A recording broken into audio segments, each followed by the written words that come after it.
그 여자는 아름답고 매력이 넘쳤지만 조물주의 착오로 가난한 하급 공무원의 가정에서 태어났다.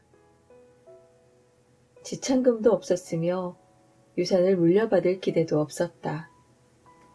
그렇다고 돈이 많거나 지체 높은 남자와 가까워져 사랑이나 청혼을 받을 길도 없었다. 그래서 할 수 없이 교육부에 근무하는 하급 공무원에게 시집을 가게 되었다.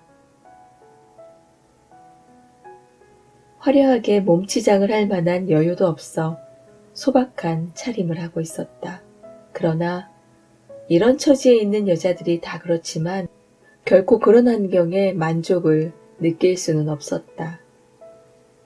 그녀는 자기야말로 이 세상에서 온갖 쾌락과 사치를 즐겨도 괜찮을 몸으로 태어난 사람이라 여기며 때 묻은 가구를 볼 때마다 마음이 괴로웠다. 이러한 것은 자기와 같은 처지에 있는 다른 여자들 같으면 별로 마음에 두지 않을 테지만 그녀만은 마음이 아프고 화가 났다. 그리하여 식모 노릇을 하고 있는 브루타니오 태생의 계집애가 낡은 가구를 손질하는 것을 보고만 있으면 서글픈 생각과 함께 미칠 것만 같은 몽상이 머릿속을 어지럽히는 것이었다. 그녀는 동양식 장식이 걸리고 높은 촛대에 휘황찬란한 불을 밝히고 짧은 바지를 걸친 두 하인이 활활 타오르는 난로의 후끈한 열기에 졸음이 와서 안락 의자에 앉아 자고 있는 조용한 응접실을 머릿속에 그려보았다. 이어서 비단으로 장식한 넓은 살롱을 상상해 보았다. 값비싸고 진귀한 골동품들이 놓여있는 우아한 가구, 문여성의 선망을 받고 있는 사교계의 인기 있는 남성들과 저녁 식사를 하며 이야기를 즐기도록 마련된 향기 있고 아담한 방을 머릿속으로 그려보았다. 저녁 식사 시간에 벌써 사흘째 세탁하지 않은 테이블 보자기를 펴놓은 둥근 식탁에 앉아 마주 앉은 남편이 스프 뚜껑을 열고서 "아, 훌륭한 스프로군" 하고 기뻐하는 소리를 듣자 그녀는 다시 화려한 만찬의 광경을 머릿속으로 그려보았다.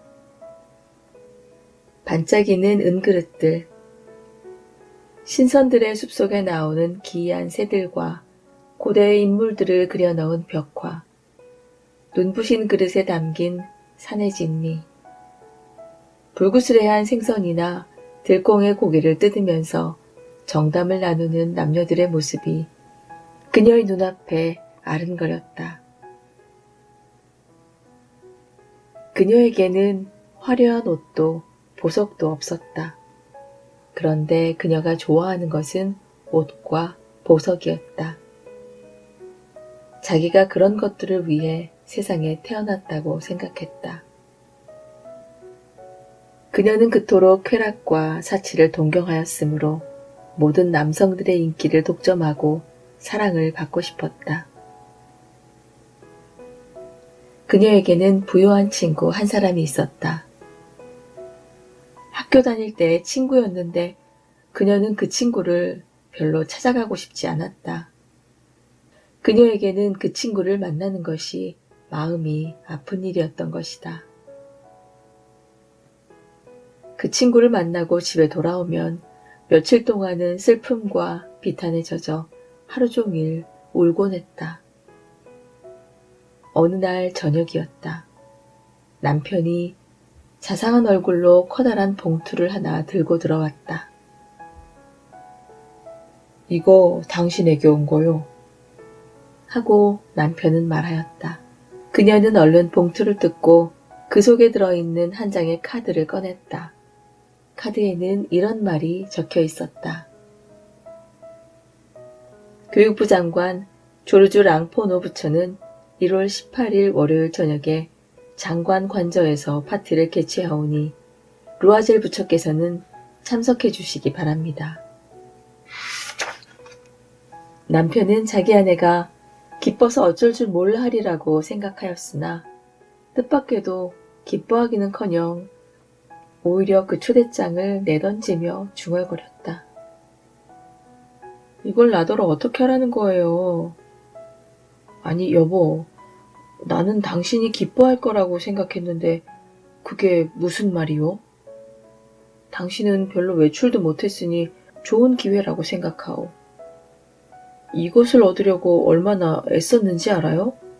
직원들이 저마다 서로 얻으려고 했지만 몇 장밖에 없어서 차례가 되질 않았소. 아무튼 그날 가면 정부의 고관들을 모두 볼 수 있을 거요. 그녀는 성난 눈초리로 남편을 노려보더니 마침내 참을 수 없다는 듯이 쏘아붙였다. 도대체 무슨 옷을 몸에 걸치고 가라는 거예요? 남편은 거기까지는 미처 생각지 못했다. 그래서 그는 이렇게 중얼거렸다. 아니, 극장에 갈 때 입던 옷 있지 않소? 내 눈에는 그 옷이 퍽 좋아 보이던데. 그는 더 이상 말을 잇지 못하였다. 아내가 울고 있었던 것이다. 두 방울의 눈물이 눈가에서 입술 끝으로 천천히 흘러내리고 있었다. 그는 더듬거리며 말하였다. 왜 그래? 아니, 왜 그러는 거야? 그녀는 겨우 슬픔을 가라앉히고 나서 젖은 두부를 닦으며 조용히 대답하였다. 아니에요. 아무것도 아니에요. 단지 입을 옷이 없어서 그래요. 나는 파티에 안 가겠어요. 그 초대장은 다른 친구에게 줘버리세요. 나보다 좋은 옷을 가진 아내가 있는 사람에게 말이에요. 남편은 실망하였다. 그는 이렇게 말했다. 이것 봐, 마틸드. 알맞은 옷 한 벌 맞추는데 얼마나 들지? 다른 나들이 때도 입을 수 있고 그다지 비싸지 않은 옷으로 말이야. 그녀는 잠깐 생각해 보았다. 얼마나 요구해야 검소한 공무원 생활을 하는 자기 남편이 당장에 거절해버리지 않고 놀라서 소리를 지르지도 않을까 하고 값을 따져보는 것이었다. 이윽고 그녀는 주저하면서 말하였다. 확실히 알 수 없지만 400프랑 정도 있으면 될 거예요. 남편은 얼굴빛이 약간 해쓱해졌다. 그는 꼭 이만한 액수를 예금하고 있었지만 그 돈으로 총을 사서 오는 여름에 낭테르 벌판으로 사냥을 가려고 했었다. 일요일마다 그곳에 가서 종달새 사냥을 하는 몇몇 친구들과 동행할 예정이었다. 그러나 그는 이렇게 대답하였다. 그래, 내 400프랑을 줄 테니 멋진 옷을 맞추도록 해. 무도회의 날짜는 점점 다가왔다. 루아젤 부인은 걱정과 근심에 쌓여 있었다. 옷은 거의 다 되어 있었다. 어느 날 저녁 남편은 이렇게 질문하였다. 왜 그러지요? 당신 요즘 아주 얼빠진 사람 같구려. 그녀는 대답하였다. 나는 몸에 걸칠 보석도 폐물도 아무것도 없으니 이런 딱할 데가 어디 있어요. 내 모양이 얼마나 꼴사납겠어요. 차라리 그 파티에는 나가지 않는 것이 좋겠어요. 남편은 말하였다. 생활을 달고 가구려. 요즘 그것도 아주 멋져 보이더군. 10프랑만 주면 예쁜 장미꽃 두세 송이는 살 수 있을 거야. 그녀는 고개를 가로로 저었다. 싫어요. 돈 많은 여자들 틈에서 가난해 보이는 것처럼 창피한 일이 어딨어요. 그러자 남편은 큰 소리로 말하였다. 당신도 참 딱하군. 아, 당신의 친구 포레스티 부인 있잖아. 그 여자에게 찾아가서 보석을 빌려달라고 하구려. 그런 정도의 편리는 봐줄 수 있을 것 같은데. 그녀는 기쁨에 넘쳐 소리를 질렀다. 아, 그렇군요. 미처 그 생각을 못했어요. 다음 날 그녀는 친구 집을 찾아가 딱한 사정을 이야기하였다. 포레스티의 부인은 거울이 달린 의자 앞에서 큼직한 보석 상자를 들고 와 열어 보이며 루아젤 부인에게 말하였다. 자, 골라봐. 그녀는 먼저 몇 개의 팔찌를 자세히 보았다. 다음에는 진주 목걸이를, 그 다음에는 베네치아제의 십자가를 보았다. 그 십자가는 금과 진주로 되어 있었는데 솜씨가 놀라웠다. 그녀는 거울 앞에서 보석을 이것저것 몸에 걸어보면서 어떤 것을 빌려가야 할지 결정하지 못하고 번번이 이렇게 말했다. 또 뭐 다른 거 없어? 왜 없어? 가서 골라봐. 어느 것이 네 마음에 들지 나는 알 수 없으니까. 그러자 까만 공단 상자 속에 눈부신 다이아몬드 목걸이가 들어있는 것이 눈에 띄었다. 그녀는 그것이 얼마나 탐이 났는지 가슴이 뛰기 시작했다. 그것을 쥐는 그녀의 손이 떨려왔다. 그녀는 그 목걸이를 몽탕트 위로 목에 걸고 아름다운 자기 모습에 도취되어 있었다. 그녀는 겨우 입을 떼어 이렇게 말하였다. 이걸 좀 빌려줘. 다른 것들은 필요 없어. 그렇게 해. 그녀는 친구의 목을 껴안고 뜨거운 키스를 하였다. 그리고 목걸이를 들고 급하게 집으로 돌아왔다. 드디어 무도의 저녁이 돌아왔다. 루아젤 부인은 크게 인기를 모았다. 그녀는 어느 여자보다도 아름답고 우아하고 맵시가 있었으며 미소를 띤 채 기쁨에 도취되어 있었다.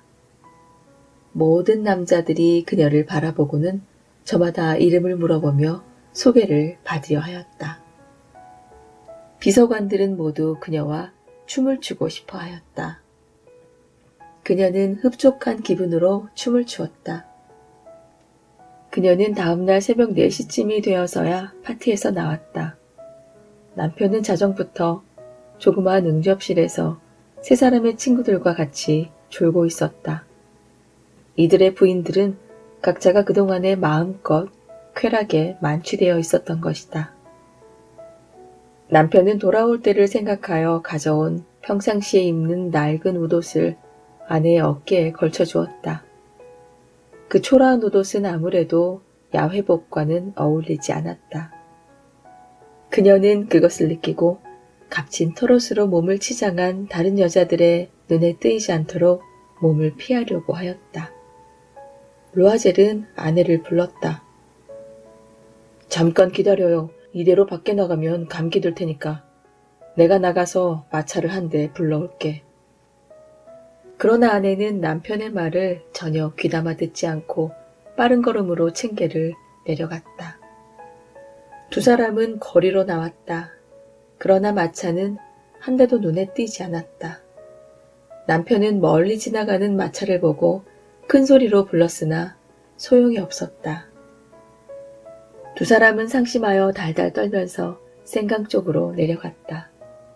그때 마침 강가에서 밤에나 다니는 낡은 마차 한 대를 발견했다. 낮에는 파리에서 차마 그 초라한 모습을 보이기가 민망하다는 듯이 밤에만 나오는 그런 마차였다. 부부는 그 마차를 불러타고 마르티르 거리에 있는 집 문 앞에 이르렀다. 그들은 쓸쓸한 마음으로 발길을 옮겨 층계를 올라갔다. 그녀에게는 모든 것이 끝나버린 것이다.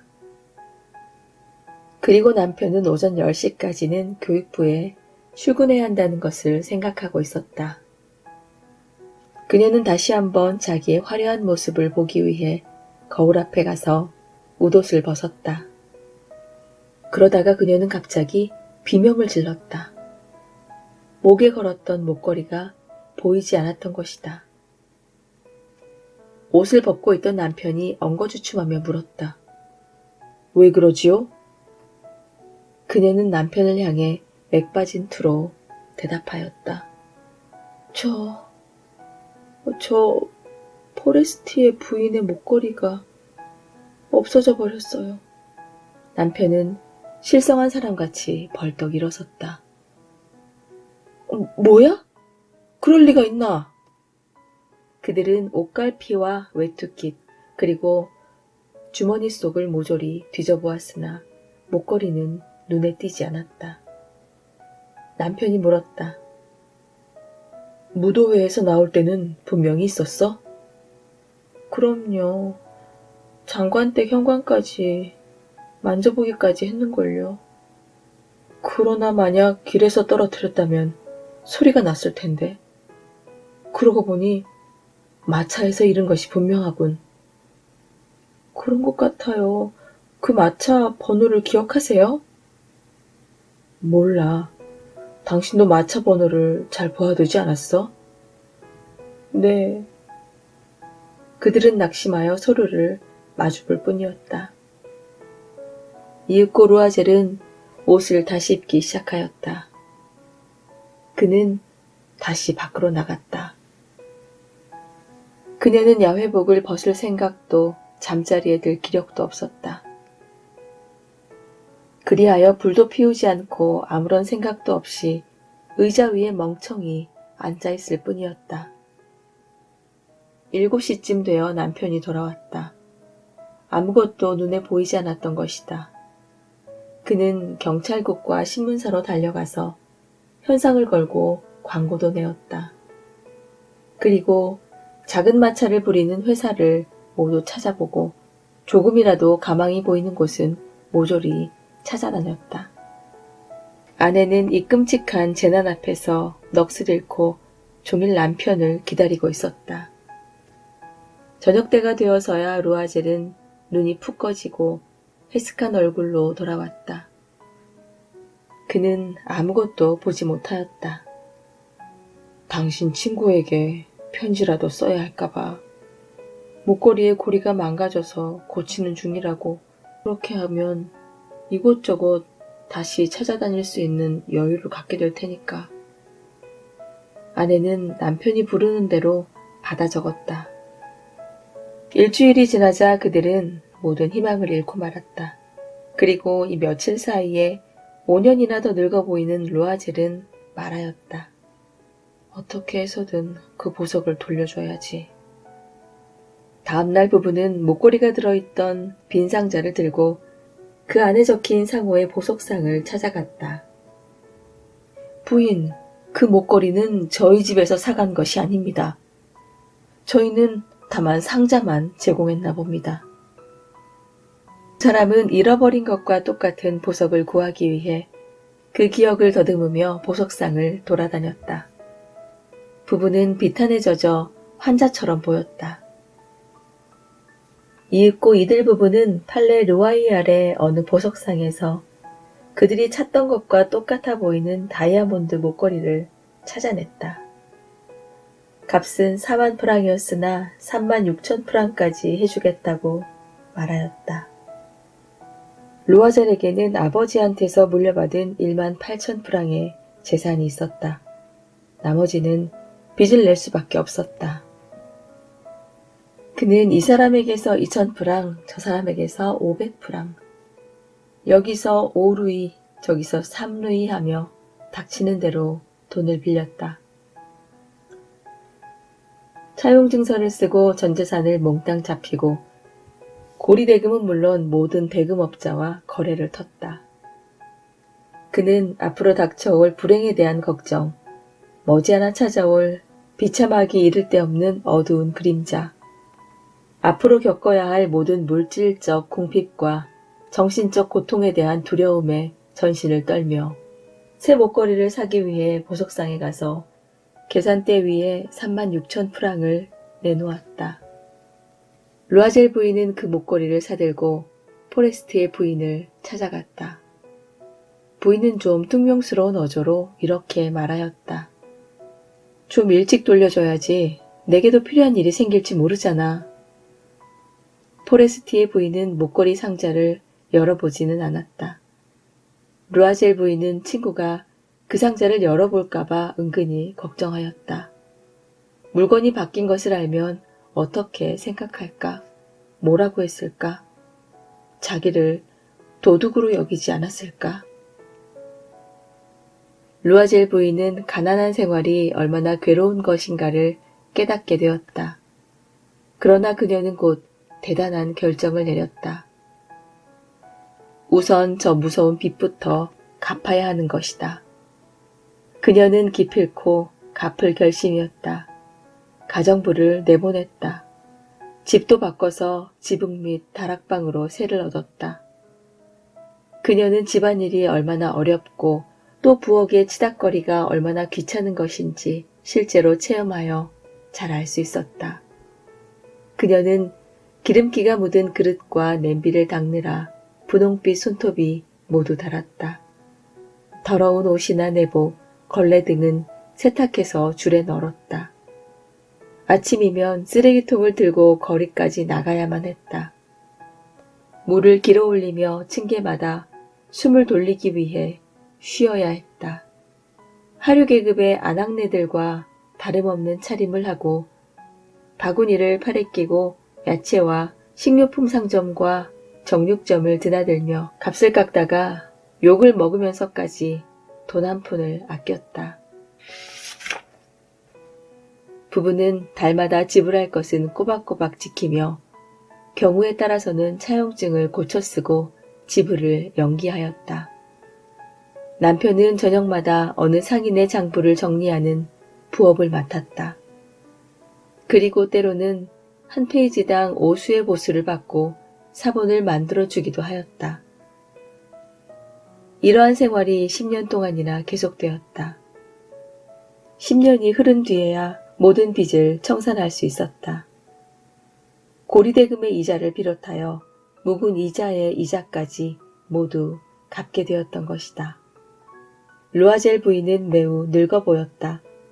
그녀는 억세고 완강하고 가난한 살림꾼 아낙네가 되어버렸던 것이다. 머리는 빗질을 제대로 하지 않아 덥수룩하고 치마는 구겨지고 빨개진 손으로 마루를 닦고 커다란 목소리로 떠들어댔다. 그러다 간혹 남편을 출근시키고 나서 창가에 걸터앉아 지난날의 그토록 아름다운 모습으로 총애를 받던 무도회의 밤을 회상해보는 것이었다. 그 목걸이만 잃어버리지 않았던들 어떻게 되었을까? 인생이란 대수롭지 않은 일이 파멸을 가져오기도 하고 구원을 주기도 하고. 그러던 어느 일요일이었다. 그녀는 한 주 동안의 피로를 풀려고 샹젤리제 거리로 산책을 나갔다가 어린아이를 데리고 산책을 하고 있는 포레스티의 부인을 우연히 만났다. 부인은 여전히 젊고 아름다웠으며 싱싱한 매력을 간직하고 있었다. 루아젤 부인은 가슴이 두근거렸다. 포레스티에게 가서 그동안의 경위를 모두 이야기할까? 그렇지, 이미 빚을 다 갚았는데 말 못할 게 뭐 있어? 그녀는 포레스티의 부인에게 다가갔다. 잔 아니야? 이게 얼마만이야? 포레스티의 부인은 미처 그녀를 알아보지 못하였다. 이렇게 비천해 보이는 여자가 자기를 정겹게 부르는 것이 굉장히 놀라웠다. 누구신지 나는 잘 모르겠는데 사람을 잘못 보지 않았어요? 나 마틸드 루아젤이야. 친구는 크게 외쳤다. 뭐? 마틸드? 오, 가엾어라. 그런데 왜 이렇게 변했지? 그동안 고생을 아주 많이 했어. 우리가 마지막 헤어진 뒤로 고생살이가 보통이 아니었어. 그것도 다 너 때문이지 뭐야.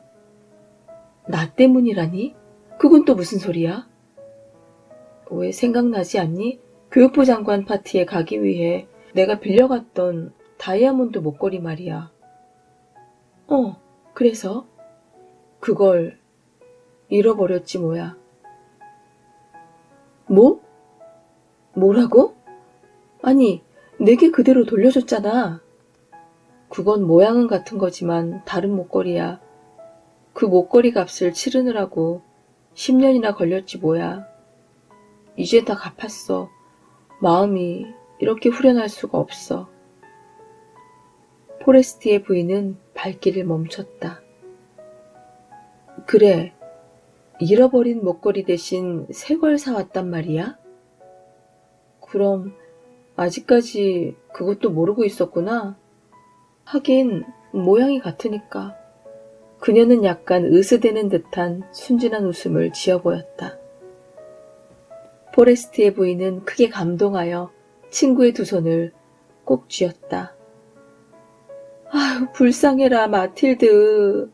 사실 그 목걸이는 500프랑밖에 되지 않는 가짜였어.